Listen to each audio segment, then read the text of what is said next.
when you do have something that you really want to get accomplished, some initiative that leads up to some kind of business goal, like maybe it's making $5 million next year, or maybe it's, onboarding 50 new customers. If you have a initiative underneath that goal and you haven't told them what the goal was, and they don't agree with the initiative, then there is an impasse. They won't understand why they would have to do something new or different, change the thing they've always done, if there's no meaningful reason why you're wanting this done. Hey, welcome back to another episode of the Bering McKinley Vision Podcast. Happy to have you. Gary, Ryan, here we go. I got a good one for us today. All right, what do we got going? Yeah, so I'm sitting at my desk. It's a normal day. It was Monday, maybe it was Tuesday, and get an email from a client, and man, it kind of broke my heart a little bit. And the reason it broke my heart, I'll just give away the punchline, is that I could relate way too much to it. And it was something that, I struggled with for a couple of years, and the pain of recognizing the problem and then not feeling like I could do anything about it was terrible. So when I read this email, I was like, dang, that hurts. So anyway, I'll set it up for you. Nice size MSP, probably in the $3-4 million range, 6-7% net profit. Owner makes a nice living, single owner, has a team with some high-level technicians who have been with him for 10, 12, 15 years. And the scenario that this person was describing was, I feel like I have to do everything. I have an idea of a policy or a procedure that I need to put in place. Maybe I talk to you, Josh, and we really fine tune something great. Well, Josh, when we get off that phone call, I now have to go do it. And I'm like, what are you, being a crybaby? What do I care? That's the job, right? But so, and kind of going on to say, like, it's hard work. It's not how I'm natively wired to be this process person. And by the time I've got this thing built out and I share it with my team, their immediate reaction is picking it apart. Right. And I feel like my conviction on what I'm doing is high, but maybe not as high as it should be, because I'm kind of borrowing your thoughts and your conviction a little bit, Josh. So that was kind of one. It's like, I've got all these people that make great livings and they're not helping me build out the business. Two, when I do try to implement something that's on the edge of what they're comfortable with, they're really just picking it apart. And then the third component to this was, and oh, by the way, I've got these employees that the only time they're happy is when they're doing something non-billable, when they're playing with one of our toys, when they're working on some really cool aspect of technology, and they don't bill. And so that's kind of the scenario. I don't know. What have you faced this before? Gary, Yeah, Ryan, go ahead. Oh, okay. So, first of all, my heart goes out to you and all who have been dealing with this, and know that you're not alone. We've all been through this.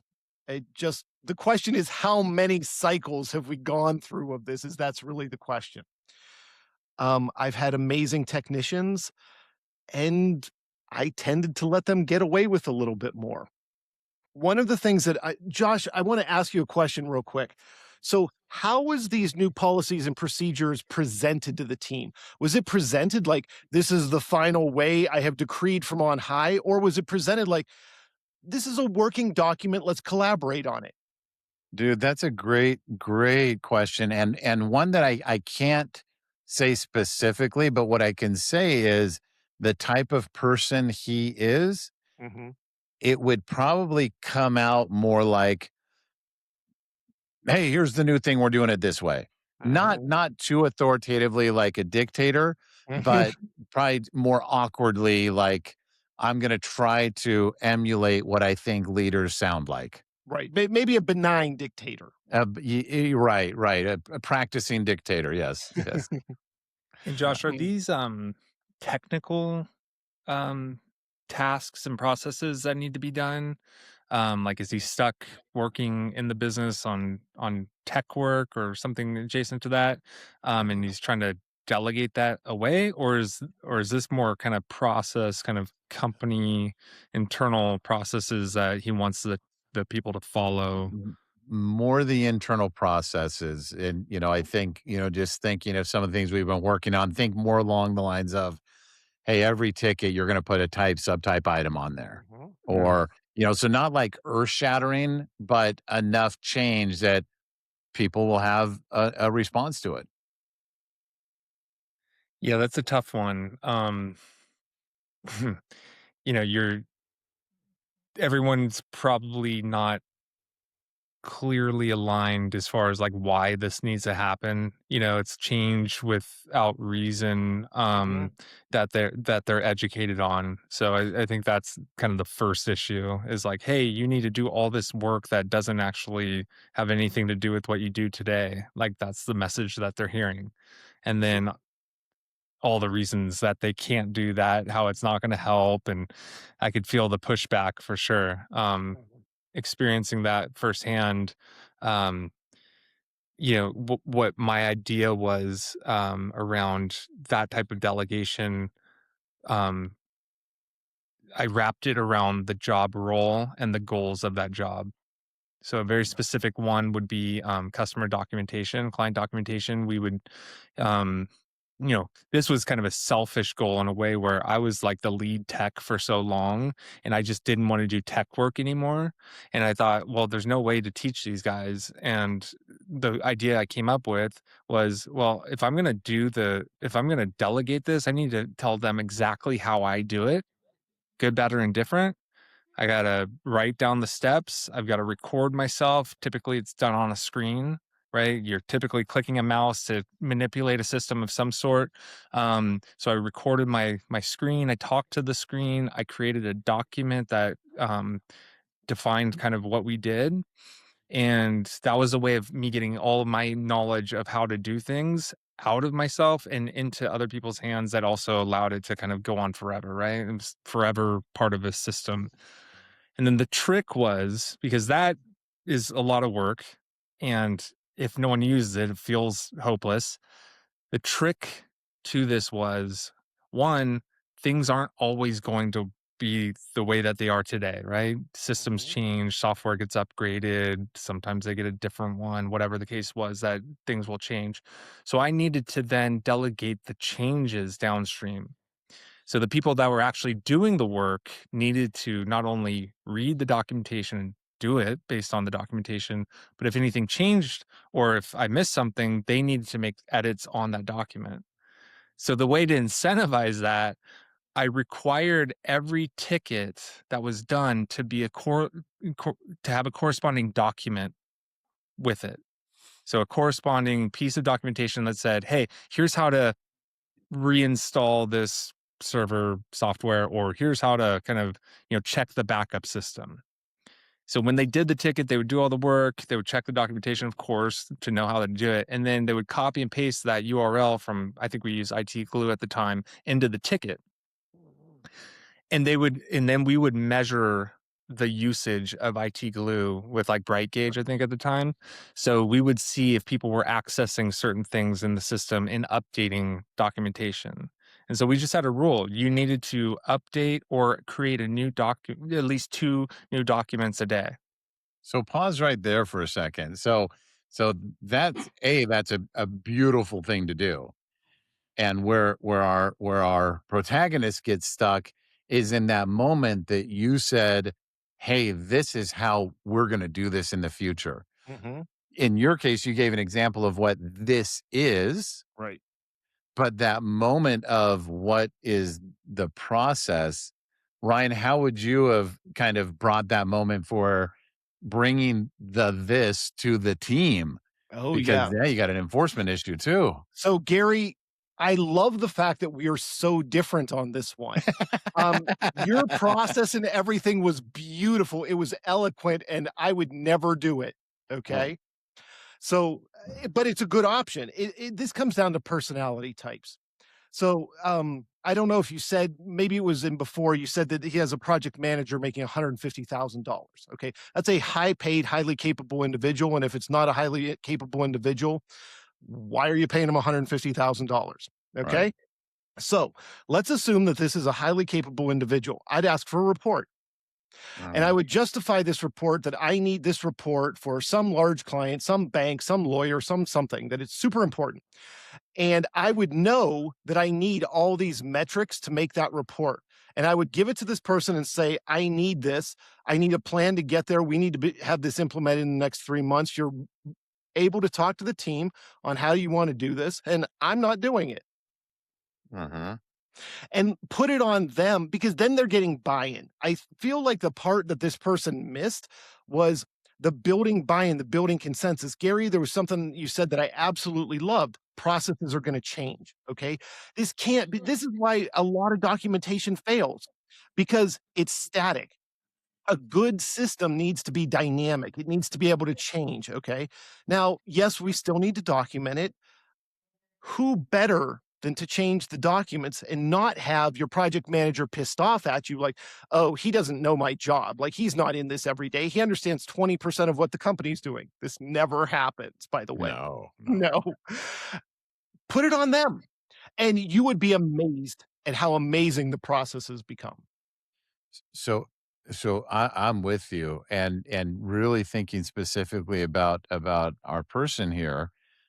That's the journey that he's on, I think. I think he's lived that first 10 or 15 years as, um, just lining enough strong tactics up, brute Mhm. force, great personality, team that likes him, and now that got him so far, Yep. got him to the, 2, 3, 4, whatever Yep. I think he's closer to 3.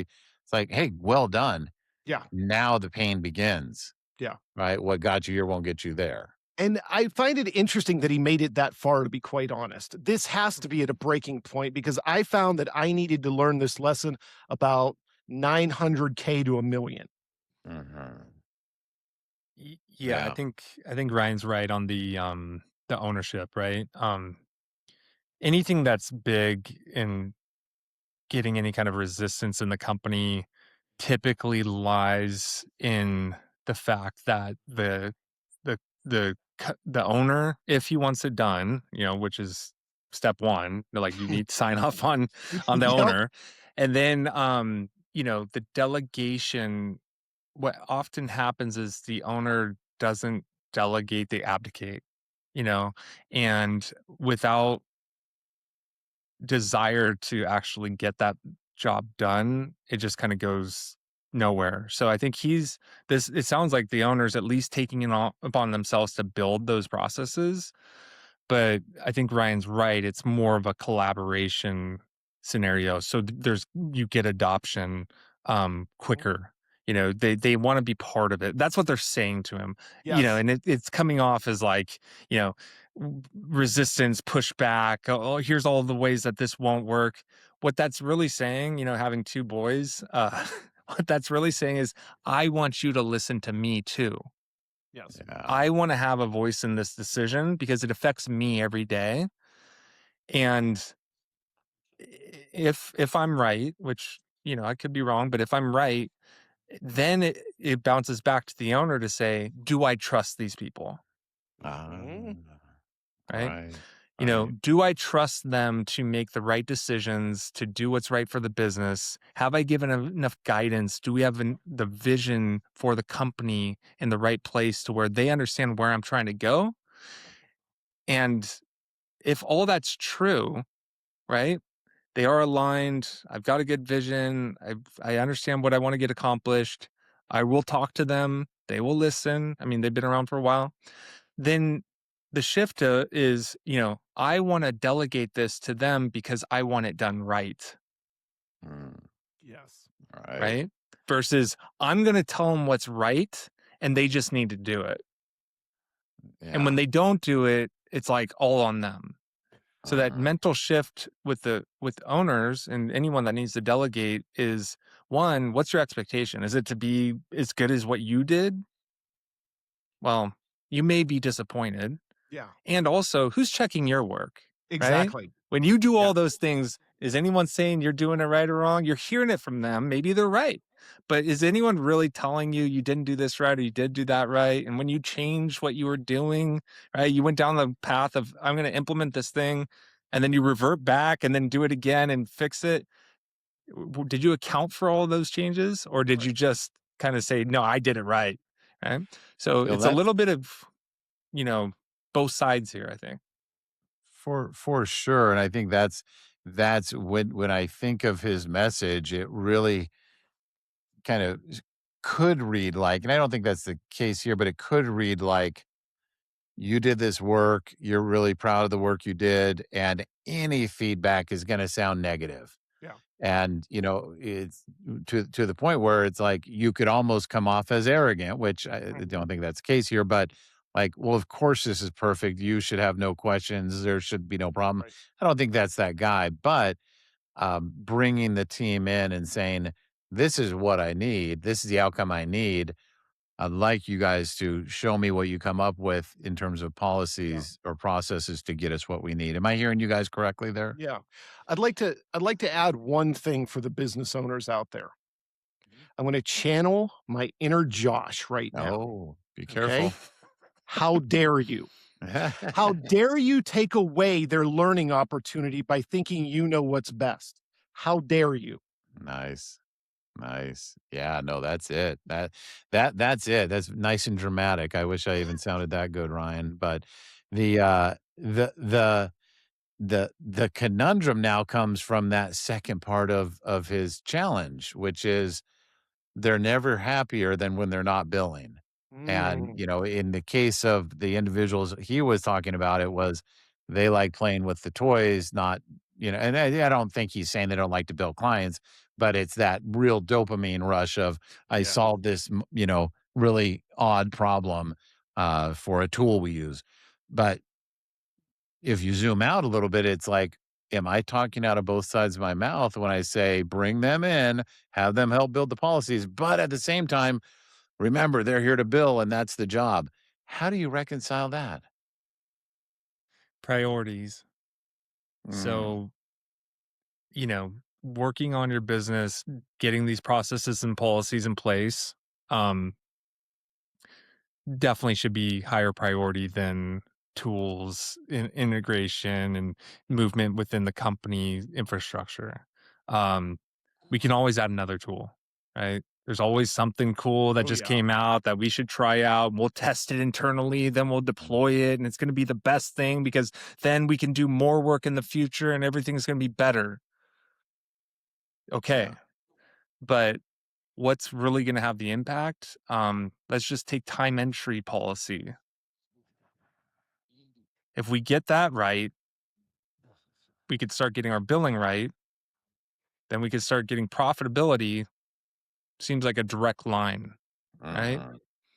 When we talk about a tool that's going to automate payroll, but it's got to connect with ConnectWise, and then QuickBooks has to know about it, and I got to train, my payroll guy on it, and all this. It's like you get lost in what the point of any of this stuff ends up being, and Yeah. we all play the game of, getting more efficient today will mean more dollars in the future. It's like, That does remind me, we need to circle back to Process Plan, the tool I wanna bring in. It will revolutionize everything we do, Gary. It just remind me offline that we need to talk about that. for sure. No, Oh, no. Yeah. the Yeah, I mean, shiny that's objects. the I'm shiny, living what you say for sure, yeah, the for shiny sure. objects. And we all fall victim to it. Yep. So it's nothing, but yeah, so to go back to okay, I told them don't work inside the company, bill the clients, that's what we need. And then, oh, by the way, work inside the company with all this stuff that actually isn't even what you want to do. So you're stripping away the thing they want to do, and then you're adding something they don't want to do. And it's kind of the same thing in their mind of working inside the Yeah, business again. Right. yeah. So Well, great. You just said what I said. Now how do we fucking fix it? So here's how I approach this, and I Yeah. feel like I did a decent job of this. Okay. So we've identified we're going to take these in order of the way growth works. We've got to get time entries right, first of all. Okay. So I used giant screens for their desk. Anybody who has so many, the meets your time entry requirement for 3 months, because it takes 3 months to train a habit. You get this big shiny screen for your desk. You lose it if you miss a month. Okay. So you got to maintain it. Okay. I had to take one screen away. Okay. And he was just a bad fit for the team. But everybody wanted to keep their screen. Okay. So we have time entries managed. Now we have these other bigger things. And so there is downtime, people. Okay. We weren't busy the whole time. And so we would create projects in our project board that had billable, like these are the hours we can spend on them. We tracked it against it. We could assign tickets against it. Okay.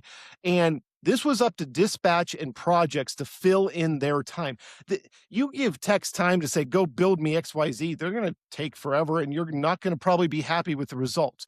But if you break this down step by step incrementally for them, then you're going to be happy with the outcome. And you chose when they got to work on it in between tickets. Maybe Bob needs a break. Maybe Bob got snippy with a customer because XYZ is going on at home.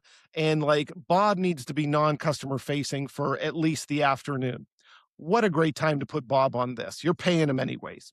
But that takes the wisdom and knowledge of having that buy-in from your dispatcher and your projects person. Mm.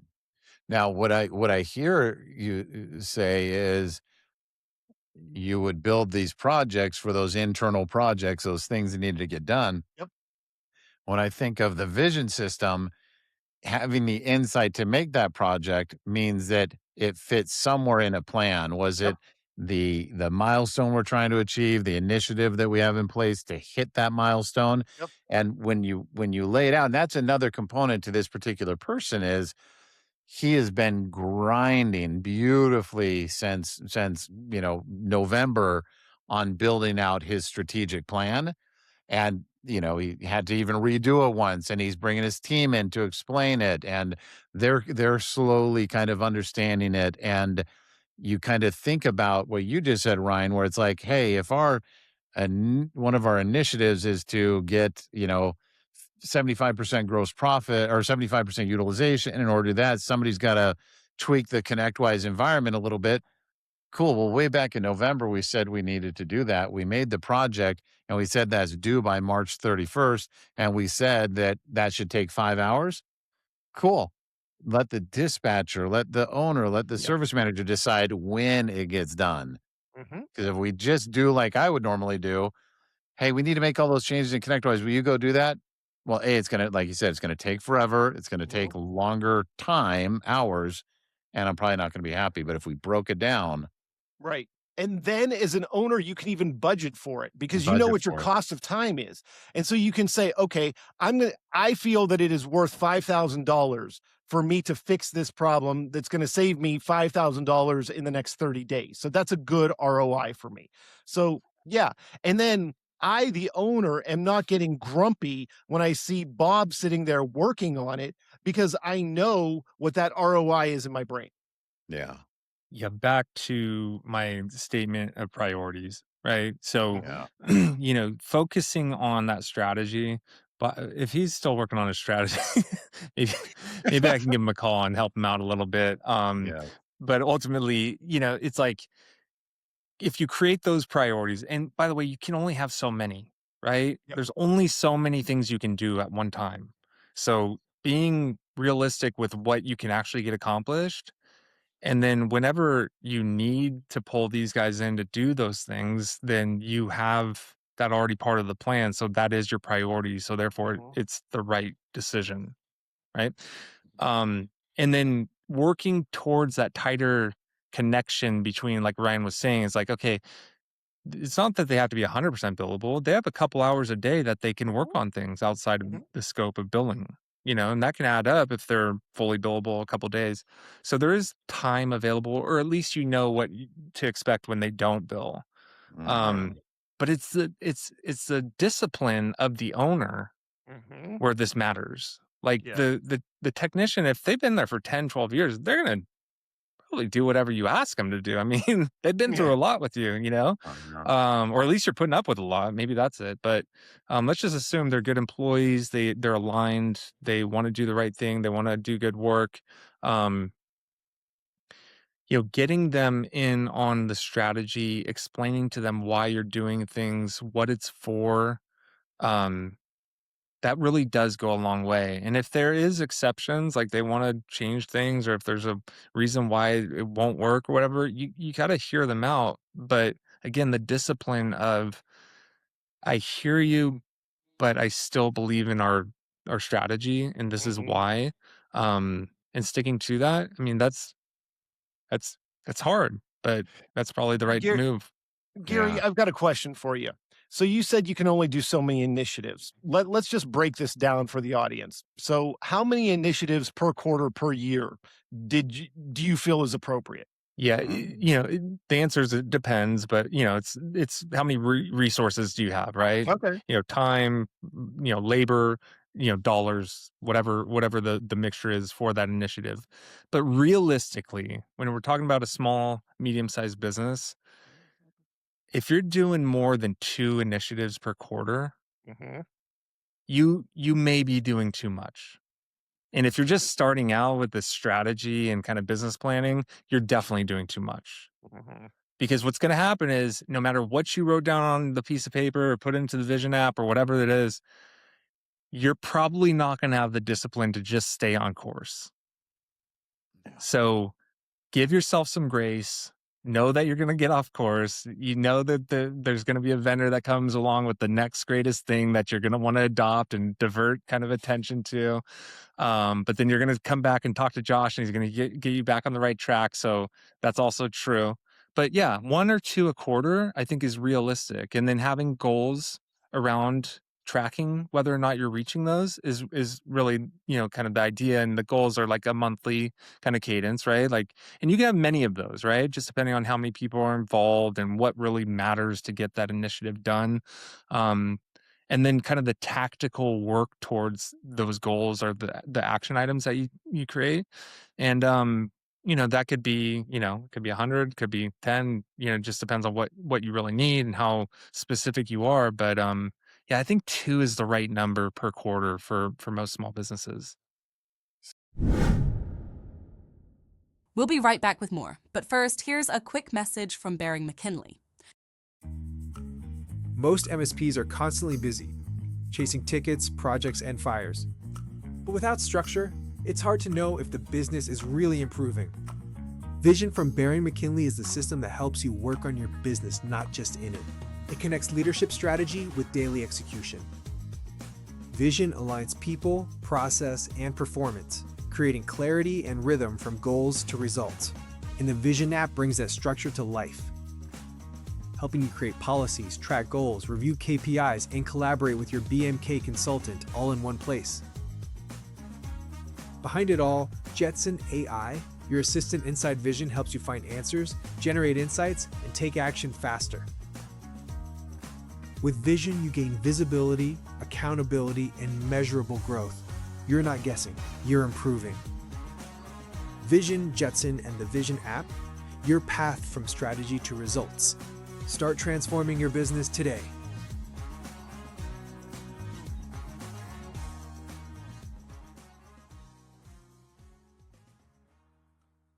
All right, let's get back to the conversation.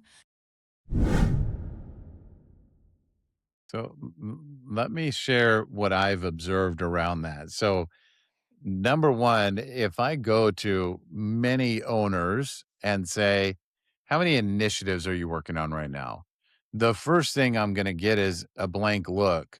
Like, what's an initiative? Right. And that's Yeah, fair. Like, many people don't use that word. So it's sure. like, okay, cool. Let's talk about an initiative. It's, a project that you have in place to improve something or do something better, different. So, once they have a definition they can work with, uh, they start rattling off a couple of the big things, oh, we're working on this, we're working on that.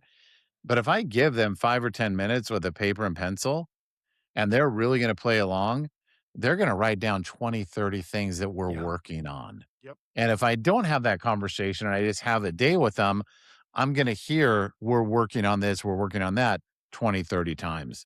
So the interesting challenge and I saw this last winter with a client. He used the word initiative the same way I use the word initiative. And when I shared with him, hey, 2, maybe 3 initiatives, all this should be going on at one time. His response, and I loved it, was, well, then nothing will get done.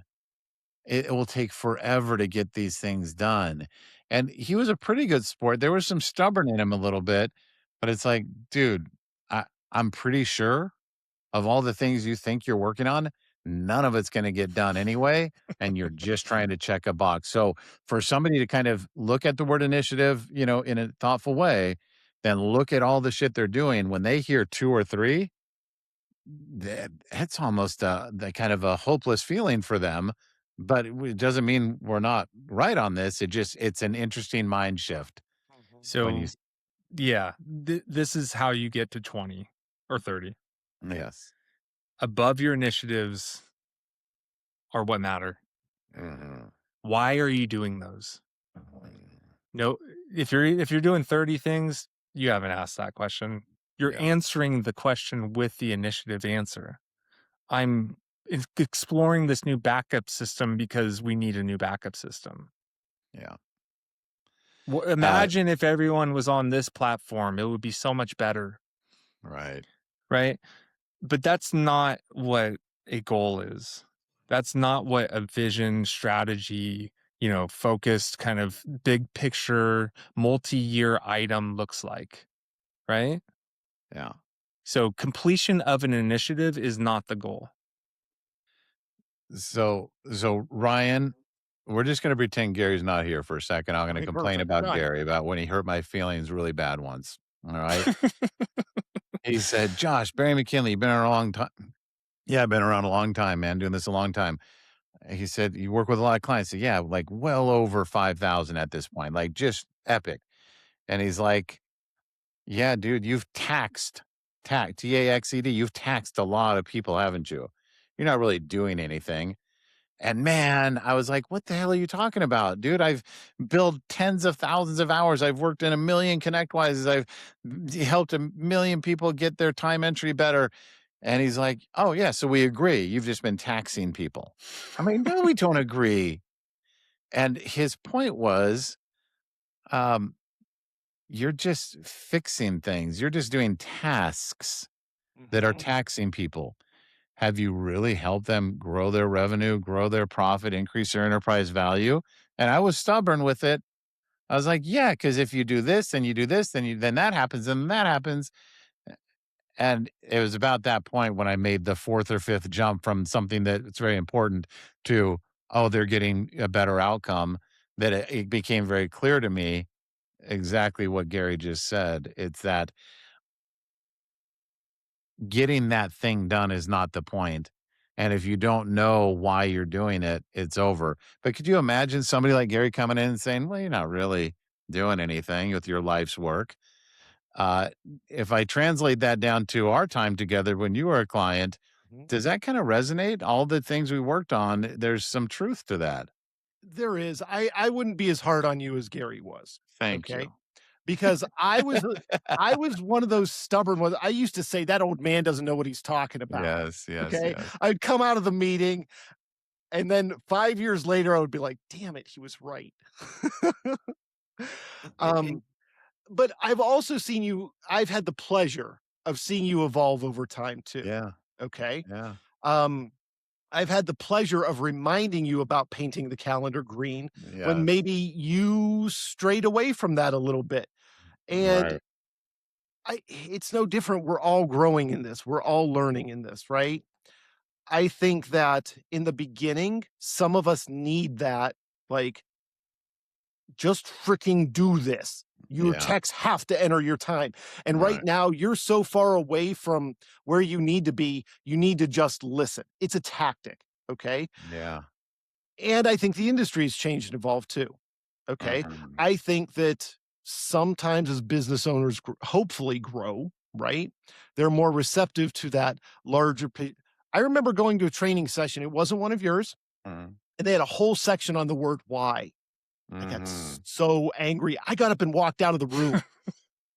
I didn't see the point of this. I was so, I'm like, why aren't they teaching me actionable things? Yes. 5 years later, it takes me about 5 years to learn something, apparently. There's the pattern. So here's the thing.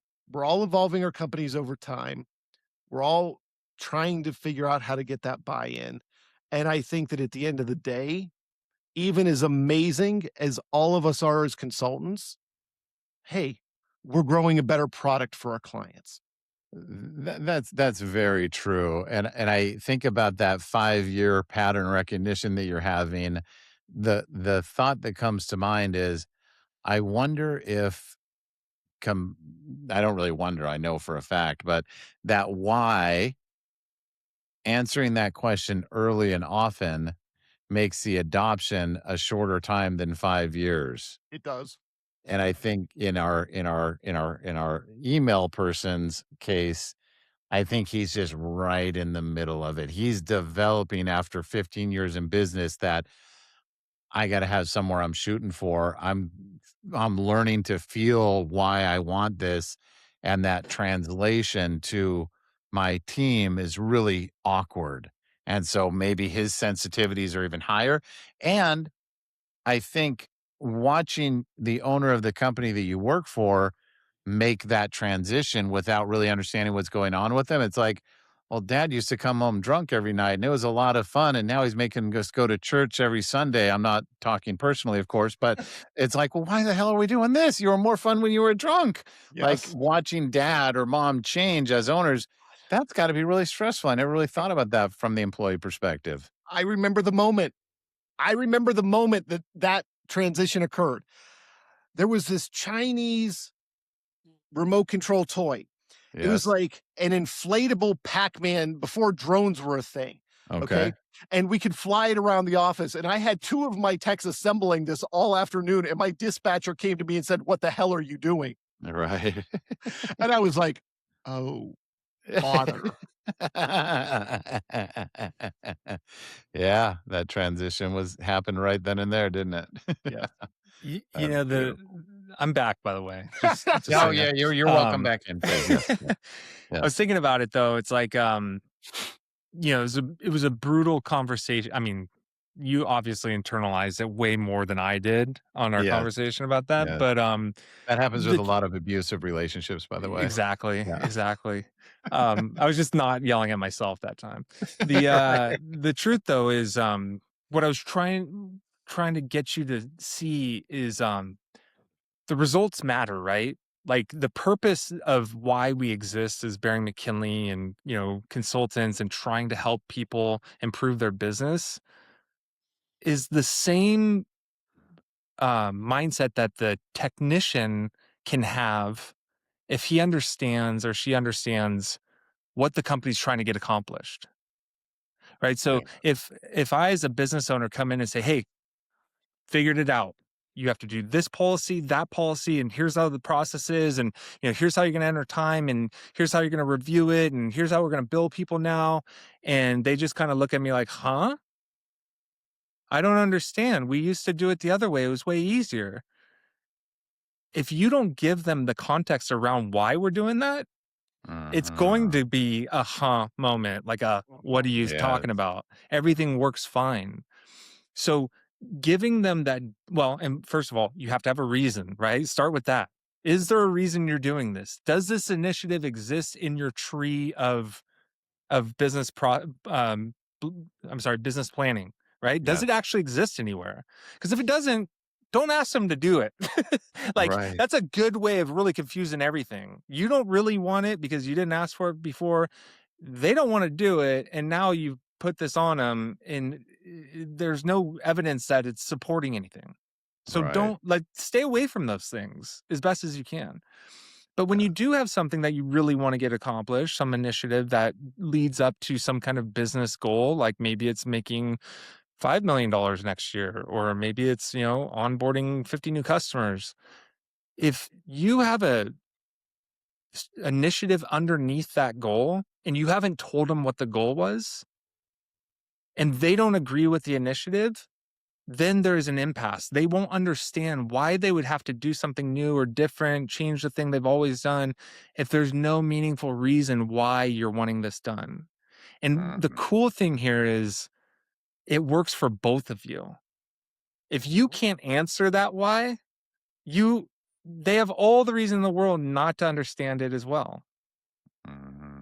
Okay. Yeah, that So checks out. this is kind of the logic around the quote unquote why that Ryan's talking about, and the goals, and really kind of being thoughtful about how many initiatives you get going is, figure out what you want, set up the structure of how you're going to get it, initiative, set some goals around what it's going to take to get there, get some action items created around that, and then bring it to your team and say, hey, I'm not sure if this is perfect, but this is my goal.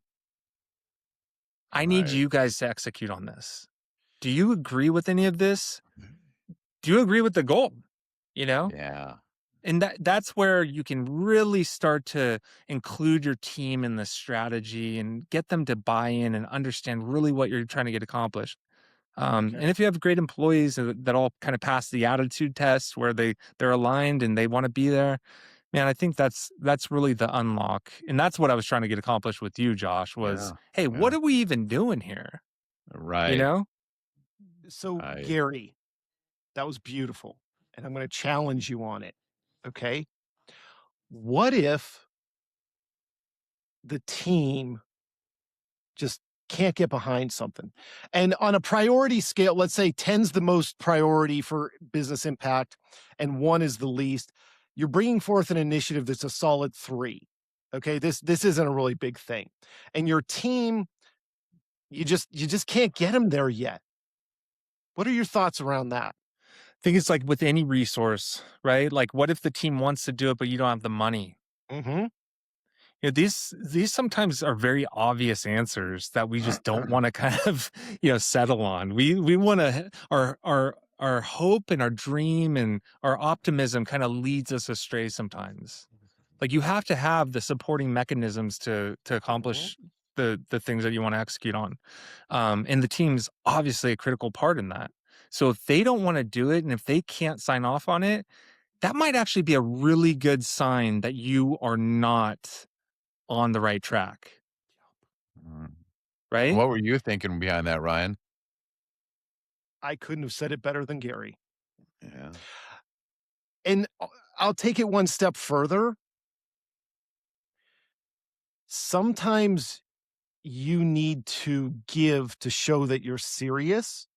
And what better place to do it than on a 3 initiative? Be like, look, okay, this doesn't seem to be aligned with us. I want you to know that I'm reasonable, and we're gonna prioritize something else this quarter. And then when you have a 9 initiative, you remind them of that time you gave in, and you're like, I can't give in on this one. You just have to trust me on this one. I think to challenge yourself as a business owner is to I forget what the scale was. 10 was the most high. Yep. Yeah. So I think the challenge is, hey, you get 2, make sure they're 10s. Right? Like, if you're introducing 3s and 4s, you've already obviously figured everything out in business, and you're just on to how do I fly this Chinese drone, right? Right. Like, that's it, dude. And by the way, I never got there. so it's like, being realistic with what you can get accomplished. And I love it, Ryan. It's like, give them the courtesy of saying you're right. Give them the courtesy of saying, I don't want to overburden you with things that I even agree aren't the most important things. Yes, but just being stubborn for stubborn's sake, or fighting just because it's your company, that's a losing battle for sure. So let's go a little we're going to stay here, but we're going to go a little bit deeper into the challenge of having a technical resource who is really good, really creative, wants to do all these other things. I'm really personalizing this now. And kind of how do you recognize that when you're saying this person's doing all this internal work? It feels so important to me. They're telling me it's important. I can buy in that it's important, but then I look up and I'm getting 25% utilization out of the person, and maybe they're even explicit about, I'm burnt out from billing and doing this boring client work. This makes me really happy, and I can sell you on the idea that it's important. A, have you guys ever been there? I mean, you guys are technical. I think I can fall trap to this more than your average person, but I don't know. Have you been there before? Of having that? Yeah. Go Okay. ahead, Ryan. So for sure. I try to bake it into the recipe as far as we've got our projects that are internal initiatives. This isn't up for debate anymore. You'll be scheduled for them, so on and so forth. Talk to the dispatcher type thing. There are times you have to get a little bit tough. Okay. And we simply stated a non-billable technician is an unemployed technician. As an unemployed technician? Yeah. All right. Yeah, fair. And that, that, like, I wish I had that wisdom during various parts of my ownership journey, because as Gary also, pointed out, that I am a drug addict. I'm addicted to hopium. Right? Like, I'm mainlining that shit. But it's so true. And I don't think I'm always a great, uh, uh, decider of what's really meaningful and not meaningful. So, but it sounds, Ryan, like you kind of can see the temptations of technicians to work on various things, and you had the business acumen and probably the technical acumen to say, I'm not buying your vision, Mr. or Mrs. Tech, of how amazing this is. You might be onto something, and I'll allocate this much time to it. Well, yes. And the other thing is to know that I didn't buy a lot of shiny. Okay. Okay. Shiny's expensive. Shiny affects your bottom line. Mhm. And the way I would approach this, I had a metric. If I can immediately sell it to 50% of my market, I'll consider it. Yeah. And if I can't, don't even talk to me about it. Wow. Wow. Yeah, that's beautiful. And I think, you two obviously have the technical chops, the business chops, and I think our owners have the business chops and the technical chops, but they might be, snorting the hopium a little bit too. And the thing that I think, and you guys tell me if I'm misdiagnosing it, I think they have that fear of disappointment, or don't have many tricks in their, or tools in their tool bag, to redirect that technical person who always has the next project to work on. And I think maybe that's where they get stuck. Because I think this gentleman, he gets really stuck. The story he was telling was the project manager had this, like, literally a physical project in the office to make some, I don't want to reveal too much, but just something very physical in the office. And it was just taking forever. But the guy loved working on it. He was so proud when he was done 70 hours later. But the whole time, our emailer was pulling their hair out, but the guy was happy, Oh, and but we needed it anyway. I, Like, how do you balance that? I got to tell a story. Yeah. So we did a lot of e-waste destruction. And we Yes. bought a brand new shredder. I paid $15,000 for the shredder. It didn't come with a bin for the Oh. shredding bits to go into. Okay. $15,000, and I didn't get a Tupperware tub. Okay. And so instead of going to Walmart and getting a $5 Tupperware tub, one of my team members, we have a fabrication shop. They went into the fabrication shop. They spent 4 days fabricating a metal tub, okay, out of steel, welded it, everything. It was the best tub ever. Yes. That tub cost me over $5,000. But it was amazing. And Yes. at the end of the day, some days you just have to know when to shake your head and walk away. Yeah. So Yeah. let's dissect. I think you said business acumen. Let's dissect that. There's two Okay. things that I think that are part of this specific example that need to be analyzed a little deeper. One is management of people. Mm. Owners can get bullied by their staff. Owners can be told things that are not true by their staff, and they may not feel confident to speak up or defend the company in a way that makes things uncomfortable. That's a very difficult place to be. Mm, Um, so the way, so I want to address this one. One way to address this is to make sure you're crystal clear on the job roles of that person, and they are crystal clear, and there's consequences. This isn't about micromanaging. This isn't about kind of telling them they're doing the wrong thing. This is simply just managing the person to the numbers that you both agreed on.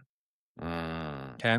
So you got to start there. If you're not there yet, which often we're not, right? Like this is a great, average starting point is we just want them to bill. And a lot of times they do, and sometimes they don't. And then they build a $5,000 bin.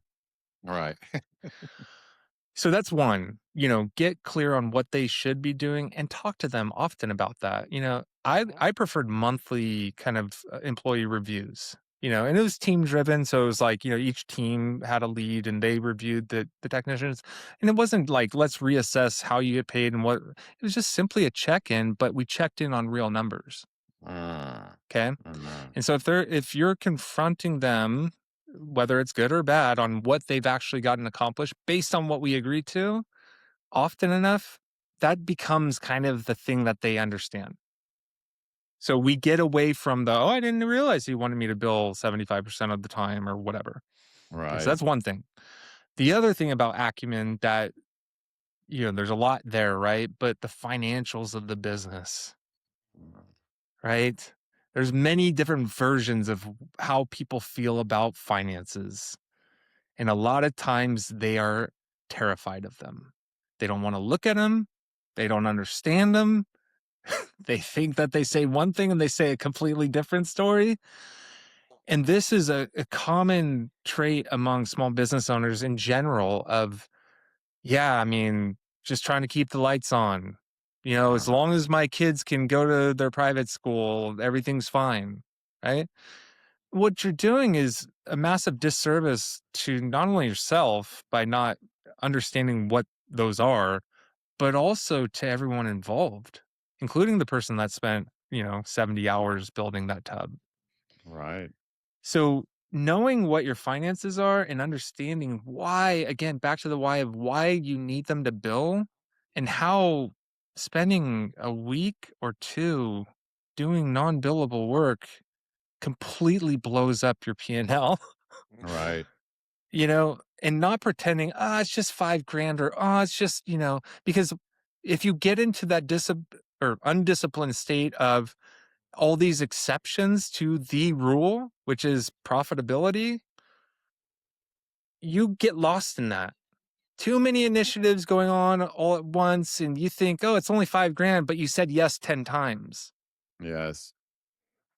Right. So that Yes. that acumen, that business acumen that we're talking about, the clear thing to me is, how do you deal with your staff and how do you deal with finances? And if you don't feel confident in either one of those for whatever reason, that's probably going to lead to a lot of what we're talking about. Right. Yeah, that's beautifully said. That's the whole cycle of for our emailer, it's you've got to know what you want. You got to understand why you want it. You got to understand how to measure where you're at today, the financials. You've got to have clarity in individuals' roles with targets that they believe in or will accept. And then you've got to balance that engagement with them to say, do you understand what I want as a company? Here's the outcome I need. Help me make the policy around it. Like it's just a flywheel of communication. And it starts with, does the owner understand where they're at, what they want, what it's going to take to get there? So when we think about our emailer, knowing this person, I can kind of see the gaps in where and why they're feeling how they feel. And, one thing we haven't said the entire time, and I think is really important to put a fine tip on it, none of it means your employees are assholes or jerks or unwilling. It just means whatever behavior you're seeing, whatever frustration you're seeing, you got to rule out that it's not a reflection of how you've communicated what you want. You got to rule that out before you diagnose them as a certain kind of way. And with Ryan, the I won't get on the soapbox of managed services versus hourly, but you know, when you're in that clarity of we only get paid when we do shit for our clients, it forces that clarity with the employees. I think when so many MSPs are on that recurring, n- we can feel like we understand how we make our money. We can feel like we understand how to price things, but the confusion that an owner will put in their head around, hey, if there's not, a lot of the tickets, go work on that other thing. And you're not balancing the client need, your need. The hourly model certainly does not allow for much ambiguity for sure. Yeah, very good. All right, gang. Well, guys, this was a fun one for us, not for our client, of course, but this was very target rich environment that covered a lot of bases. Um, Ryan, give us a final word for our emailer. We've all been there. You're not alone. Yeah, You're growing through. You're right on track. Okay, yeah, you're growing through the normal things that everybody grows through. Where you do the disservice is the longer you put it off and the longer you put up with it. And by the way, the grass is greener on the other side of this. So just get there. right on. Gary, final words for our emailer. Yeah, when I was thinking about this as we were going through, it's like, the most owners don't need like another idea, right? They don't need another initiative. They really just need discipline in what they have, and really I think leaning on the resources that you have, like the people that you have to help you develop these things is really going to be the unlock for them. So stay disciplined, include people in your decisions, and choose those top tens.